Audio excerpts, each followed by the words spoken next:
Enjoy. Hey there, friends. I'm Lindsay. And I'm Teddy. And I am apparently a masochist. Then I guess that makes me a sadomasochist, since I'm A, going over this video, and B, subjecting my audience to it. So, let's go right into covering Undoomed. Oh, and he's got a guest, so I guess this is going to be one of those really hard to follow episodes.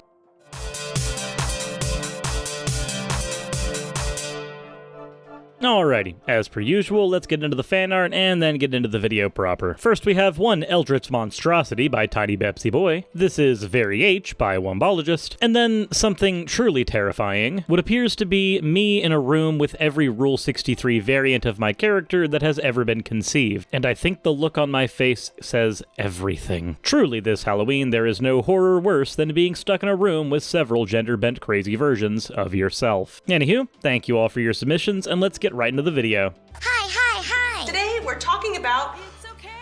Whoa, what was that, Lindsay? That's what we're talking about today. We're talking about... Drugs? It happened again. I've got to admit, I'm now scratching my head a little bit. Good, you're getting into the spirit of things. I see the title. Yes? As you've got it written right there with those little blocks. Go on. You're using video transitions. Bingo! Yep, that's what they're trying to say. Okay, so queer kid stuff, as cringy as the presentation honestly is attempting to educate children on transitioning, or at the very least, the fact that that's even a thing. And Undoomed and Omegon obviously have some commentary on that. Let's keep going. Transitions. You know what they call this in the television industry? They call it a DVE, as in digital video effect. You know digital, as in binary. How do you like this analogy now? Yay, you did it. Yay, you made a funny joke. Woo. And now back to reality. Both gender and sex are better described as bimodal functions, not binary. I don't like when people say gender's on a spectrum because that assumes that male and female are arbitrary plots on that spectrum, but binary is also not that accurate either because it denies the ability for there to be anything in between. Meanwhile, people who have Klinefelters, people who are XXY, people who have various other types of chromosomal differences are living testament to the fact that there's not just two possibilities. So again, if you look at sex specifically as bimodal, where there are two extremes, XX and XY, 98% of people fall within these two extremes, and then the other 2% tend to fall somewhere in between, then you'd already have a better working understanding of sex. And now on to gender. Considering that gendered terminology of all types is completely socially constructed, a point that Omegon actually will bring up later in the video, albeit not in quite as many words, shows that there it is even better to use the bimodal structure as well, because most people identify as male or female with some non-binary people in between. There can be an infinite range of possibilities in here since they're only stopped by how often you want to socially construct them, but that's the nature of anything that's socially constructed. And before somebody in my audience, or even Undoomed or Omegon, try to step on that and say that socially constructed things don't exist, therefore everything should be dialed back to sex, my counter to that is that currency is socially constructed. Money, a real thing that you use every day, is entirely socially constructed. There is currently no such thing as a $153 bill. However, the Federal Reserve could print one, and then it would exist. The only question then is whether or not people accept that currency. And while there is a conversation to be had about whether or not people should accept neo-pronouns, I personally think that they, them should suffice. The point still stands that there are multiple cultures that have used more than two genders across history. This isn't a new phenomenon. Hell, I actually touched on the fact that Uganda did this before Christians imperialized them. Anyway, that was a bit of a tangent. Let's continue on. Ready, Teddy? Ready, Lindsay. Okay, today we're talking about transitions. Yeah, we figured that out from the block letters on your desk there. How about if you just get on with it? How about that? Wow, that's actually really condescending. Like, again, I'll also agree that the whole queer kid stuff thing is kind of cringy, but have they really done anything so far that warrants you being an asshole? I'm not 100% certain. Teddy, you already know what a transition is. I do? We just did one. We did? Yeah. Well, let's do it again and see if you can get it.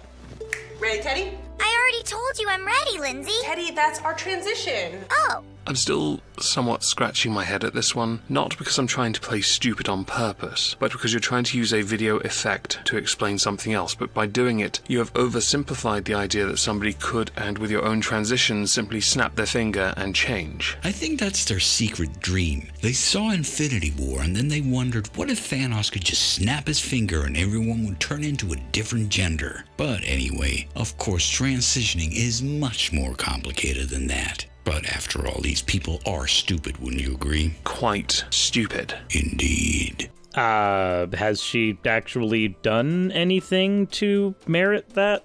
Like, I'm not saying that you're not wrong yet. I'm just saying that insofar as the video has shown, she hasn't really done anything stupid. Cringy, yes, but any television meant for children is going to be that way usually. Not to mention, another thing that's used in explaining things to children pretty frequently is oversimplifying them to the point where they're not entirely accurate. Hell, this is something that we actually do in the school system all the time when we're explaining what the sun is made out of. When you're a child, it's usually explained as a ball of gas. Whereas as you get older, you start to understand the fact that the sun is not actually made of gas, it's made of plasma. Keeping to astronomy, this is something we do with the stars as well. We don't generally tell kids that most of the stars they're seeing in the sky are most likely dead. But as you become a more jaded adult, you start to realize that much like your hopes and dreams, every star on the sky is probably dead, no matter how shiny it is. A case can be made about whether or not this particular teaching method is effective, but it's not an uncommon one. We see it generally across the board, so the fact that it's being applied here doesn't surprise me. A transition is when you are between things or places or activities, like when we go from our theme song back to the episode topic. So we're identifying that tiny little gap between an intro and the video where potentially some people don't even use an effect. Therefore, it's not a transition at all, it's just a segue, which while you could also argue is a form of transition, doesn't carry with it the effect of an actual transition. Okay. Now I think I'm starting to see the theme of the video. Despite Omegon saying earlier that he's not going to play dumb, he then starts LARPing it here. In fact, actually, if I look up specifically the difference between transition and segue, the noun for segue is an instance of segueing, a transition. Yes, there are minor differences, but the only difference between a segue and a transition is that a transition denotes the process of change, whereas segue is an instance of change, the only difference being whether or not it's smooth and whether there's a process involved. The words seem close enough that this point is really just pedantic at best. And trust me, I get it. I'm a nitpicker. I nitpick all the things. I'm not trying to be deliberately insulting here. In fact, actually, before I even tackled this video, one of my friends approached me, letting me know that, according to them, Omegon is actually a very good person in real life. I don't necessarily think that either Omegon and Undoomed are bad people. Undoomed at least seems to get his jollies from this kind of thing, and I don't think that inherently makes him bad. Whereas with Omegon, I have confirmation elsewise that they apparently are actually a pretty good person. Nonetheless, where I find nits to pick, I will pick them. So, let's continue. Perhaps instead of using these comparisons of video types, it would be a lot better for you to focus on the subject matter instead, because dumbing it down actually gives me more of a headache. Yes, because it's meant for children. Much like how trying to think of the sun as a giant ball of gas will give you a headache once you understand how quickly gas can be consumed, the concept as an adult is harder to wrap your head around because the concept itself was made so that children could understand more. Children understand what gas is. You can literally just show them the 3 states of rain, vapor, water, and ice, and they wrap their head around it pretty quickly. But trying to introduce plasma, which is something that it is much harder to actually showcase in any meaningful way to a kid, causes all kinds of problems that aren't present when teaching an adult the same material. So all that's going on in the video is showing that transitioning is to change. Well, it's like Einstein said, everything should be made as simple as possible, but not simpler. And these guys are going for really simplistic. I think that's what's giving you a headache. But as Churchill said, when going through hell, keep going. Okay, so you get it. You definitely get it. It's not just saying that the comparison is inept, it's literally you understanding that this is overly simplified to the point where it's inaccurate because it's being given to children. You fully understand this point, and yet you're still continuing to belabor it. Okay. Teddy, What do you usually do at school after you have free playtime? We read a story. Okay, well, what happens in between playtime and story time? Oh my God, don't answer that question. Oh, we clean up. That's right. Is that a transition? Exactly. Okay, so 2 quick things. After playtime, children in the United Kingdom have a cup of tea. Yeah, you limey bastard. You really had to get that in there, didn't you? Surfing a 30-foot wave in Waimea is cool. Dating a supermodel is cool. This is not cool! Decaf, of course, we don't want them getting hyper. Yes. Let's get on with the show, shall we? 2, that was not a transition at the end you reference. That is another activity. Good catch. Is that a good catch, though? I mean, transitioning from where I sit right now to the kitchen to get a sandwich would require walking, and walking in and of itself is another activity. It doesn't stop it from being a type of transition. It's just the fact that it is both a transition and an activity. Much like how the previously belabored pedantry was whether or not it was a segue or a transition, even though both apply equally there. This video is honestly starting to turn into a very head-scratching type of commentary. Transitions are super important I really wish people would stop saying super important. because they're how we experience change. We use transitions for lots of different things. This is one of the very few times in this video I tend to agree with you. Transitions are important. They're important especially when it comes to the subject of change. How this is relevant to Queer Kid stuff, considering what you've done so far, is almost a mystery, but thankfully I watched this before I recorded. Oh dear. Also, don't forget that they're totally mixing up active transitions with passive ones. They have? Where did they mix up active transition with passive transition? They've used a video effect, a transitional effect. They've bounced between a flipping one, they've used a screen melting one, and then they've used a smash cut, all of which are active transitions. I'm not exactly certain where you get this active versus passive thing. Please, if you ever get the chance to watch this video, tell me where they've mixed up active and passive transitioning before this point. But what does that have to do with us and Queer Kid stuff? I was just about to get to that.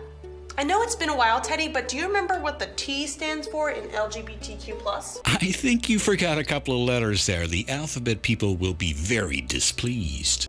Oh, okay. So that's the point. The point is to deliberately play stupid so that your audience gets a laugh. Because when I listened to her in the video, the clip that you in fact provided, she said plus at the end, which would entail every other bit of the alphabet soup that you're having issues with. This joke would only work if she didn't apply the plus at the end. But she did. The plus literally includes everything else. Nobody went excluded. Your audience honestly finds this funny? I know that critiquing humor is kind of a weird thing to do, obviously something that you find as funny and I find as funny will more than likely differ, and there's nothing wrong with that. But when we do deconstruct humor, there are a few things that have to be assumed. It would need to be assumed that people were excluded for people to be excluded to be angry. The 2 portions of your joke are, 1, that these types of people are easily offended enough for something as minor as that to make them upset, and I can agree, there are certainly people in that camp, as there are in every camp, that are far too easily offended. So that's 1 out of 2 that work out. However, the second part, the part that says that people weren't included and therefore have reason to be angry, as minor as it is, that didn't exist, and you included that clip, and I'm sure people still laughed at it, because nobody caught that. So I guess you successfully made half a joke? Excellent. Trans. It stands for trans or transgender. That's right. And what does it mean to be trans? It's when you do not identify with your assigned gender. That's right. I would like to offer a minor correction in that you've referenced it all as gender, but typically it is referenced to people who don't identify their gender with their birth sex. I do believe that distinction is quite important. Indeed, good sir. You are quite right. Damn it, now you're turning me into a Brit. Actually, on this point, I am going to have to agree with both of you. There are a few rare instances where we have attempted to assign a gender different than the sex. James Money classically did this, and it was a disaster. This is why it's always a failure to impose an identity. So I definitely agree with the correction there. Trans is more accurately not identifying identifying with your birth sex, as that sex is contextualized by gender. Ha! Surprisingly, we came to a point of agreement. Let's continue. Being trans means that the gender and pronouns you identify with don't match the gender you were assigned when you were born. Oh, here we go. Assigned at birth. I know I have a barge pole somewhere for this, because this particular phrase, assigned at birth, I just want to push it away and pretend it didn't happen. Tell me about it. If we're going to go down this path, then perhaps we should go back to the 15th century where all children were simply called girl until they were adult.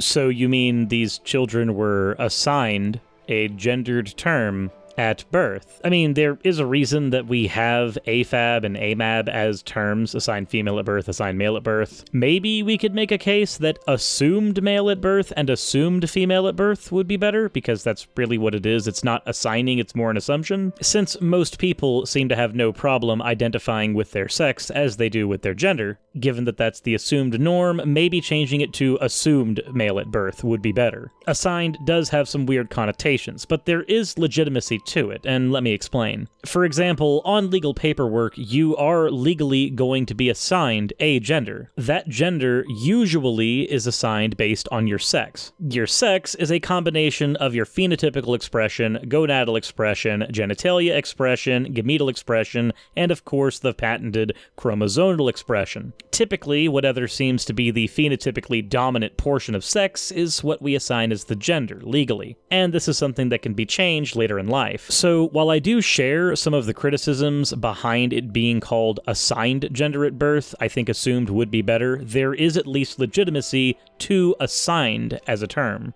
Which I'm not totally against, but at the same time, stop it. Please, just stop with this assigning at birth, kids not having the right to decide their gender for themselves. If this was going to be the case and I was allowed to when I was a kid, I more than likely would have referenced my gender as Orky Spider-Man Frostbreath Dragon Wings. Indeed. When I was that age, my gender was Darth Vader. True story. No, really. I've actually told this story on my channel at least 2 times before, so I won't go into it now.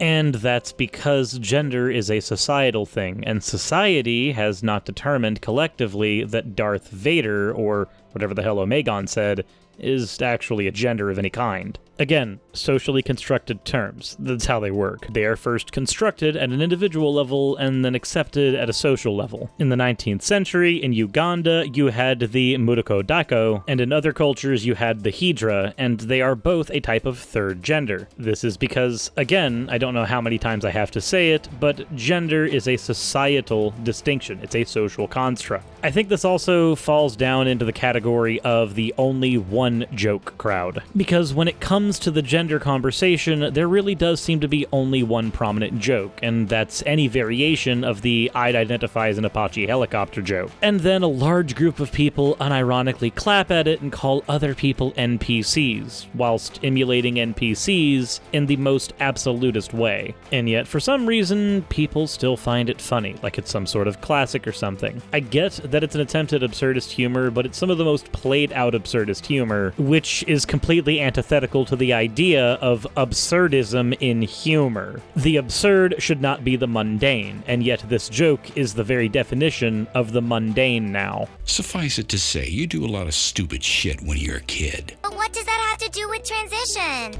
Don't look at me. I got nothing. Well, sometimes trans and non-binary grown-ups go through what we call a transition. They do? Not all trans and non-binary people go through a transition, but a lot do. And transitions can look totally different from one person to another. Why don't we give my friend Riley a call? She'll help me explain. I'm not going to make the audible and obvious groan because you've now enlisted Riley, because Riley is an entity unto Riley's self. Okay, I'll do it then. Damn it. What's he like? No, he's a guy. Didn't pay much attention. Sorry. I'm gonna try my very best to assume that playing that clip directly after showing Riley Dennis was not meant to say that Riley Dennis is a guy, because she's not. I'm gonna do everything in my power to convince myself that that wasn't the point of that clip. Instead, I want to point out the terrible editing you do here of overlaying the video that you got from a Skype call onto a black-screened laptop. Ooh, nitpicking, huh? I like it. You could have instead just had Riley or asked Riley to sit and stare for a period of time that you could then crop and play back. I know it's a lot to ask and maybe I'm being a bit picky, but I don't know. I just wanted to moan about something, okay? I'm British. What do you expect? Oh, that's fine. I'm American, and I just want to head down the road with my truck, getting 1 mile per gallon, sucking down cheeseburgers from the non-biodegradable styrofoam containers. I want to shoot at every road sign. I want to decorate my car with dead baby seals. And there ain't a goddamn thing you can do about it. You know why? Because we've got the bomb. This joke brought to you by And he's Dennis an Leary. asshole. I'm sorry, that you've got that song stuck in my head now. I came here to nitpick your video while you nitpick this video and nitpick each other, and now I've got Dennis Leary stuck in my head. Thanks. It's not a bad thing. I'm just frustrated. Hey, Riley. Hi! Hi, Lindsay. Hi, Teddy. Goodbye. Oh, we can't quit yet? Fuck. Riley, what are your pronouns and how do you identify? I use she, her, or they, them pronouns, and I'm a non-binary trans woman. Right, hang on. I know, right? Non-binary, but it still ends in woman. So everyone knows Riley started as Justin. Justin transitioned to Riley. Riley now identifies as non-binary. So is Riley transitioning from woman to non-binary, or has Riley already transitioned and is therefore a non-binary woman? Well, Riley has gone through transitioning of at least some sort. In fact, the entire ordeal between her and Blair White was evidence of that, where Blair White decided to be a fucking dick and say that Riley wasn't passing enough and therefore couldn't truly be a trans. Here's a fun fact. There are some people who, even after extensive hormone therapy, still can't, quote, pass. This is why we don't use passing as a metric to determine whether or not someone is truly trans. On to the specifics. Riley transitioned from being phenotypically male to being phenotypically female, and identifies with female pronouns, but also identifies with non-binary ones. This is usually a pretty normal thing with a lot of NBs. Not all of them specifically use they, them for pronouns. Many of them still accept she, her, or he, him. For instance, one of my girlfriends, Gaelic Knox, or Emmett, depending on if you know her in real life or online, is trans. She does not fully identify with the gender that she had at birth. However, she has no problem answering to she, her pronouns. She phenotypically expresses female, both in clothing and in body, but she does not fully identify with that femininity, meaning that her identity is still non-binary. The specific term for somebody like this would usually be something like demigirl, though getting into any specific labels of that kind requires the interlocutor to also accept those labels, and I'm pretty sure that you wouldn't. This is because these things are, not surprisingly, not black and white and not binaries. They exist in a bimodal scale. Just because somebody is leaning on one extreme does not mean that they suddenly have stepped foot into that extreme. Yeah, while you're at it, please explain to me what a non-binary woman is. I'm really confused. I would really like some clarity here, because I do not understand anything Riley said there. Then, hopefully, if you've seen my video after this, you'll at least have an explanation, maybe something to clarify it. Hopefully. Don't worry about it, bud. No one did. And that's not me being a dick, I promise. I genuinely don't understand. It's fine, dude. We're supposed to be dicks. Riley, I was just trying to explain transitioning to Teddy. Can you help me out? Sure, a gender transition is when a trans or non-binary person does something so their gender identity matches their gender presentation.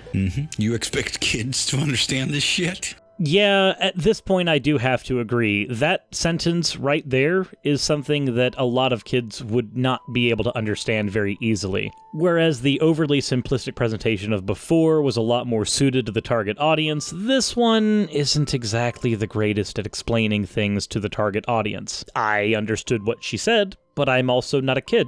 And I've also read a lot of study materials on gender dating back to the 1970s. But that's not something you can expect a kid to have done. This can look really different for different trans and non-binary people. For a trans woman, it might be as simple as growing her hair long. Oh yeah, trans people are like Samson. Their strength is in their hair.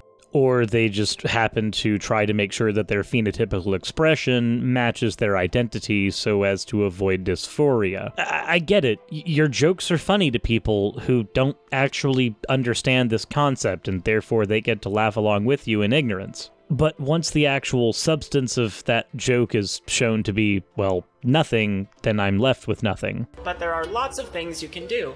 Some grown-ups take hormones, either estrogen or testosterone. Testosterone. Got it. Perhaps I'm a bit ignorant on this, but when it comes to the subject of non-binary transitioning, I don't consider it or regard it as important as that of those going through hormone replacement therapy. I don't think they should be equated with one another either, because one is vastly more complex and has medical conditions connected to it. And here's another point where we agree and disagree. You see, here's the thing with the word trans. Trans is not short for transition. In fact, if you look at the etymology of trans, it actually is its own word, which means to move beyond. However, because it also so happens to be shorthand for transition when looking at it on a surface level, people tend to equate the two. There are individuals, like the person who I'm dating, who don't actually identify with their birth gender. This person is trans because their gender that they had at birth is not the one that they identify with. However, there are people that wish to modify their bodies as well so as to fit the gender that they identify with more. There are non-binary people who feel dysphoria. Arguments against these types of people try to say that they are trans-trenders. However, there are non-binary people who do legitimately experience dysphoria, and there are things that they can do to alleviate that dysphoria. For instance, someone who's non-binary but is assigned female might actually bind in order to remove the dysphoria. This is because breasts, something that we associate with femininity, can be a triggering mechanism for dysphoria. Overly long hair might also trigger dysphoria for the same person, since that is also considered a more feminine trait. However, the problem then becomes, why would you not call somebody trans simply because they don't experience dysphoria, even if it's not in the same way? This assumes that being trans, not identifying with your gender, which shapes a different identity, must necessarily be rooted in suffering. You must be suffering dysphoria to be able to not identify with your given gender. This is a bullshit argument. It's like saying that somebody's not truly black simply because they're not suffering from systemic oppression. That part about someone's identity exists regardless of whether or not they are suffering. On to the point of agreement, though, I do think that because trans can be both a shorthand for transitioning and is its own word, which is to not identify with your given gender or closely identify with your sex, so I do agree that some type of distinction does need to be there, and our language currently doesn't have it. So I agree and disagree for varying reasons, all of which I've listed literally a minute ago. We do need a different word, language does need to adapt, but the fact that our current language has not adapted to these situations yet doesn't invalidate trans people, regardless of the criterion that have made them trans. Oh, and one more thing, there actually are types of hormone therapy that will allow someone who is non-binary to appear more androgynous as opposed to appearing more masculine or feminine. I currently only know of one person on this type of hormone therapy, but it does exist. Indeed, one is based in gender dysphoria and the other is based on being an emo punk and rebelling against your parents. Yeah, no, not identifying with your inherent sex does not suddenly make you an emo punk rebelling against your parents. In fact, actually, for a lot of my friends who are trans and are not undergoing therapy, coming out to their parents as NB of some variety has actually been a point of anxiety. It was not done to be emo or to be in any way a type of rebellious teenager. In fact, everybody I know that has actually had to have this type of coming out is an adult. Estrogen helps someone present more feminine, and testosterone helps someone present more masculine, like growing facial hair. Some trans and non-binary grown-ups might get surgery as part of their transition. There are lots of different kinds of surgery. Usually we talk about top surgery and bottom surgery. We're gonna talk about cutting the dick off now in the kids' show? Okay. Yeah, because if you were to take the two sexes that we classically see as binary and look at the functioning parts, you would see that there are two different types of genitalia expression. While most kids aren't concerned with sex, at least I would hope they're not, the concept that what's in their pants differs between them and their classmates, who are gendered differently than them, doesn't really elude them. Hell, pediatricians of the American Academy of Pediatrics actually say that looking at or touching a peer's genitals when curious is pretty normal at the age of 6. Now, this isn't something you would want to encourage, but it is actually seen as normal behavior. In fact, on this graph that I hope I remember to put up in the editing room, you can see that viewing or even showing their different genitals to peers is considered normal for kids. It's literally just curiosity. There are less common behaviors that would be seen as red flags as you get further and further down the chart, but suffice to say, kids aged 2 to 6, which is what this programming is aimed at, do understand that these parts are different. It would have taken a 5-second Google search to figure that out. Kids are curious. They do silly shit when they're curious, like eat their own boogers, for instance. They were turned into eunuchs. Eunuchs as in snippity-doo-dah? Those kinds of surgeries help trans and non-binary people feel more at home in their bodies. What does that mean? What's a body home? Some people don't totally feel comfortable with their body. What do you mean some people? That happens to everyone at some point in their life. Stop trying to make yourself special with stuff that isn't special. Except they're talking about dysphoria. That's specifically what they're talking about. It's pretty obvious in context. And you even noted earlier in the video that you consider that a legitimate medical thing. You made the distinction between trans people that you consider emo punk kids and trans people that legitimately have a medical issue that needs to be addressed. Not feeling at home in your own body would be dysphoria. It would be that legitimate medical issue that you yourself identified as a legitimate medical issue. Is the inconsistency here something that you think your audience isn't going to catch? I mean, I'm fairly certain they might not, but this is literally seconds apart from what you said earlier, and it's in a direct contradiction to it. It's essentially like saying that getting sick isn't special. You shouldn't make yourself feel special to a cancer patient. Oh, then they should watch our video about body positivity. They definitely should, Teddy. No, you really shouldn't. But sometimes it's a little more complicated than that. It really depends on the person, but some trans and non-binary people need to do certain things to feel like they've fully transitioned, and others might feel totally happy with their transition just by taking hormones or changing their clothes. Hey, moron! Fucking moron! Changing their clothes? Yes. There are people who are trans who, if they wear a dress, for instance, experience dysphoria, but when they put on a hoodie, they no longer experience that dysphoria, because we as a society have determined that a dress is a feminine garment. This is very simple to understand. This takes 2 seconds of research. 2! Didn't you know sweater vests are a gender? Yeah, that's not what was said. Here, I'm gonna go ahead and flash up a sexy image with a sweater vest involved to cleanse my ears of what I just heard. And moving on. The next part bugs me. I do not support what Riley is about to mention, so I thought I'd put it out there. You go, girl.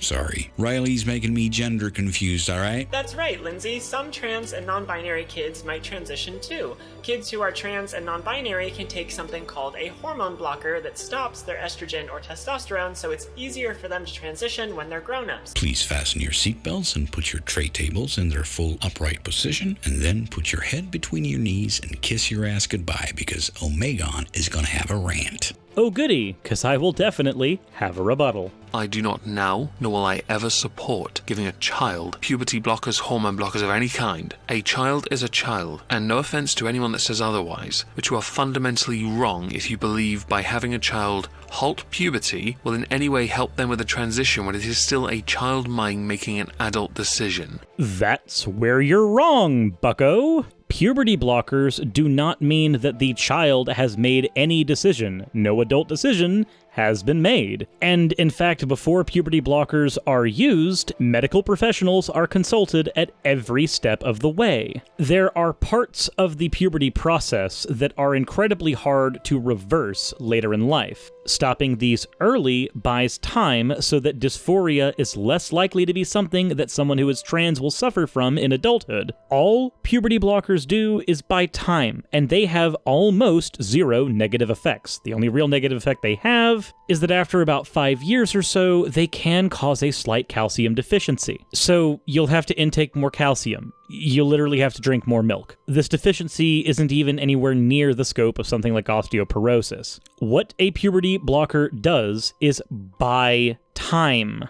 Because let's say that a child is 10. They are going to start undergoing the puberty process soon, or even earlier than that. A puberty blocker is used so that the child can stave off puberty and determine whether or not they are actually trans, because there are many cases where a child may think they are trans early in life, but then the dysphoria goes away as they move into adulthood. The puberty blockers buy them enough time to determine whether or not that dysphoria is something that is there permanently or is there temporarily. It literally allows the child to not make a decision until they are an adult. So now, continue with your rant. A child must go through puberty. The child must be an adult before they make decisions like transitioning, which is, especially those that are not non-binary, as that is just earlier stated an expression and easily done, would have to go through HRT in the future. They'd be diagnosed with gender dysphoria.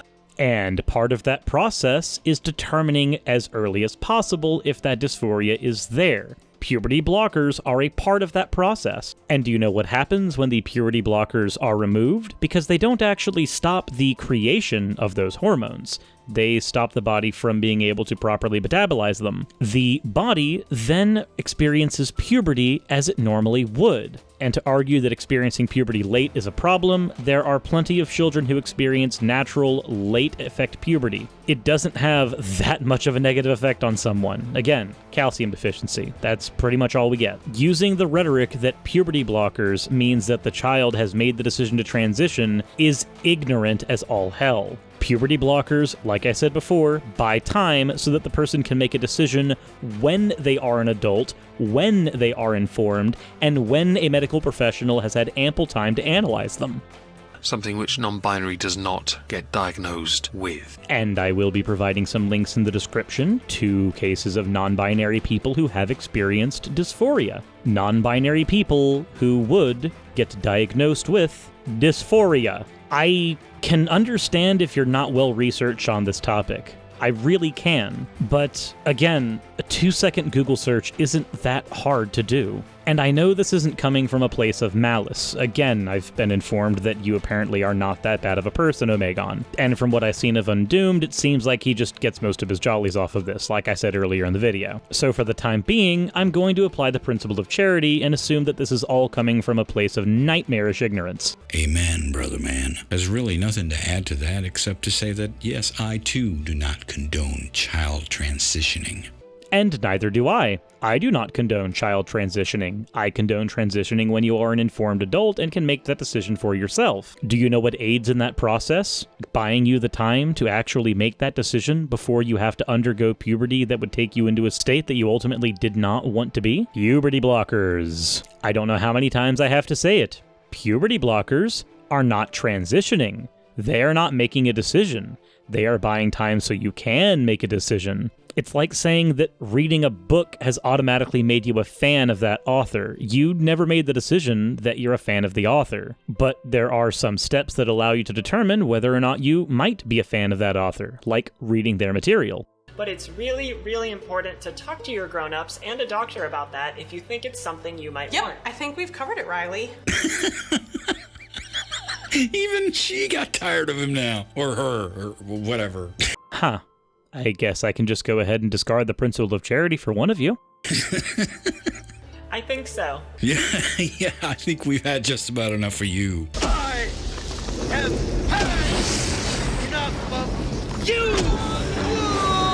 Bye! Bye! I get that you wanted to use Riley because Riley having a larger platform has what many would call clout, along with that whole personal experience of a certain type, the clout being key though. But I would suggest, if you intend to teach this to children, which I'm sure many can debate whether or not you should, instead use a expert. Sure, but what expert, pray tell, would be caught dead here? I don't know. Neither of you are experts, and given that you two are collaborating right now, I would assume that would make it patently obvious why somebody on YouTube would collaborate with another YouTuber with the larger platform. That is, of course, why you're in this video, right, Omegon? I do agree that getting an expert would be better, but if an expert were to be here, I'm gonna go ahead and go out on a limb and assume that the narrative of the video would then be attacking that expert's credentials in some way. Perhaps mocking the idea of gender studies, regardless of the fact that there's several social and civil fields that someone can go in after getting that degree. All that would change would be that the narrative would shift. You would just be changing your goalposts around. Potentially, you could dumb it down. I'm pretty sure this is as dumb as it'll get.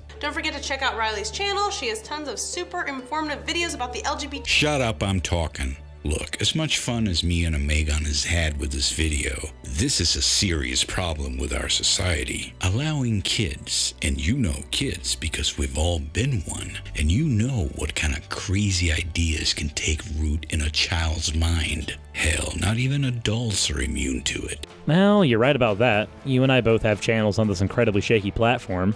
Just look around. So allowing kids, sometimes as young as 5 according to these people, to make decisions that will make or break their entire lives is at best certifiably insane and at worst insidiously evil. You're right, just as was shown in the James Money incident, where a botched circumcision ultimately led to the suicide of someone at the age of 20, a case that has been used multiple times on both the pro-trans and anti-trans side of the argument. So I agree with you. Attempting to allow a child to transition or try to force a transition on them would be evil.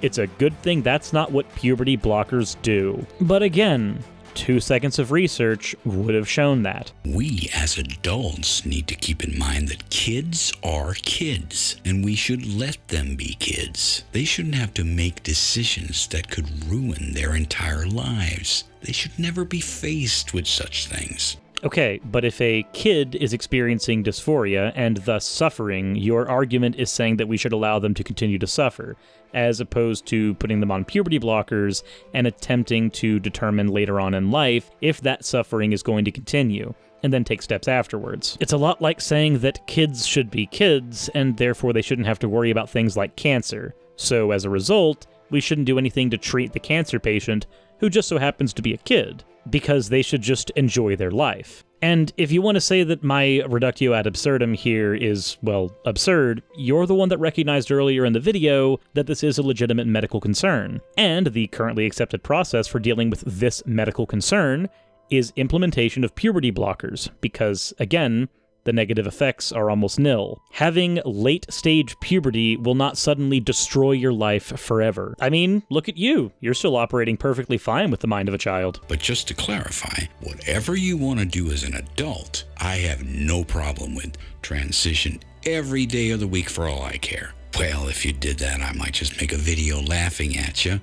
Then you should have no problem with the video that I made laughing at you. Anyways, like I said at the beginning of the video, it seems like what's happened in this video is that there's a lot of intentionally playing dumb. A list of the things I agree with. Yes, the whole idea behind queer kid stuff is incredibly cringy. I don't see it as 100% necessary. However, the individual critiques about dumbing things down for kids, which is something we already do in other forms of education, seem to be based on a series of nitpicks. And when we finally get to the point about puberty blockers and what should be done with kids who are experiencing legitimate dysphoria, we have a massive disagreement. I suspect that at least for one of you, That disagreement comes because I've taken time to research this, and I'm assuming you haven't, though you felt the need to comment on it anyway. So I'm gonna go ahead and assume that it was born of ignorance. That's not me saying that I am very smart. I'm an idiot, like the rest of everybody else on this platform. My knee-jerk reaction, though, happens to be researching things. Had I not, I would have probably found myself in complete agreement with everything Undoomed and Omegon said. But the science behind purity blockers doesn't seem to actually match up with their alarmism about them. But anyways, if you guys enjoyed the video, please let me know by hitting the like button or share it with your friends. I know this was a long one, so if you made it all the way to the end here, then I thank you very much, and if you haven't subscribed already, please take the time to do so. Please hit the bell notification icon so you can see when new episodes come out, but if you want to see them even earlier than that, then please think about supporting me on Patreon. You get access to episodes as soon as they're produced, as opposed to as soon as they're released. So if you want to see episodes a few days or even sometimes a couple of weeks in advance, then that's definitely the place to go. Anyways, I hope you guys enjoyed. And as always, insert end of video tagline, here.